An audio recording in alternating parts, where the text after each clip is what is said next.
Chief Justice of Pakistan 𝐂𝐧𝐿 said that the implementation of the Supreme Court's July 12 verdict on reserved seats is not binding, as appeals remain unresolved. Justice 𝐂𝐧𝐿 criticized the court's majority for deviating from legal norms, causing avoidable complications. Meanwhile, a key meeting to nominate the next Chief Justice was delayed after PTI Sikh members boycotted proceedings. The new process, following the 26th constitutional amendment, requires a special committee's recommendation for the appointment, with Justice 𝐂𝐧𝐿 set to retire on October 25. In Washington, Pakistan's delegation briefed the IMF on tax and energy reforms, emphasizing fiscal expansion and reducing energy sector costs. These discussions are crucial as Pakistan navigates its economic challenges following a $7 billion IMF loan. Lastly, pollution concerns rise as both Pakistan and India arrest farmers for burning crop stubble. The seasonal practice worsens air quality, with Delhi recording a very poor AQI of 320,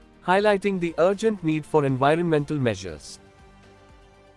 Tensions in the Middle East continue to rise as Lebanon's health ministry reports 13 people, including a child, killed in an Israeli strike near Rafiq Hariri Hospital in Beirut. The attack, which left 57 wounded, also caused damage to the hospital's infrastructure. Rescuers are still searching for survivors as fears grow that the death toll may increase. Meanwhile, Lebanon faces a humanitarian crisis with more than 1 million people displaced by ongoing Israeli attacks. Officials estimate $250 million a month is needed to support basic needs like food and sanitation. Hezbollah has targeted Israeli positions near Tel Aviv, while Israeli forces issued new evacuation warnings to southern Beirut residents. In Gaza, the health ministry reports over 42,700 deaths since October 7, with hospitals struggling to treat the injured due to power and supply shortages. Beit Lahia's Indonesian hospital warns of more patient deaths if the blockade continues. The US is also investigating leaked intelligence about Israeli plans to strike Iran,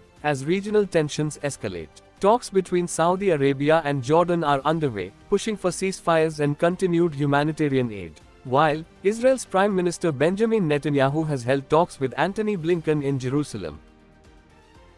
With just 2 weeks until the US presidential election, polls indicate a tight race between Democratic candidate Kamala Harris and Republican Donald Trump, both neck and neck nationally and in key battleground states. Today, Harris is set to appear in a primetime interview on NBC, while Trump hosts a roundtable with Latino leaders in Florida before heading to a rally in Greensboro, North Carolina. Vice presidential candidates are also actively campaigning, with Republican J.D. Vance in Arizona and Democrat Tim Walz in Wisconsin. An Arab News YouGov poll shows Trump leading among Arab American voters, a crucial demographic in Michigan.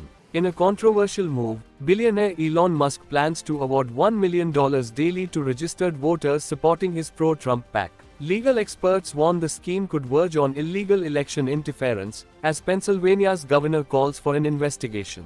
In North Carolina, the State Board of Elections is appealing a judge's ruling that mandates voter ID, arguing it hampers voter registration efforts. As Trump works to secure Latino support, claiming Democrats' hold on this demographic is slipping, he also warns Christian voters of potential persecution under Harris' presidency. Meanwhile, President Biden and Walz are ramping up efforts in New Hampshire and Wisconsin as early voting begins.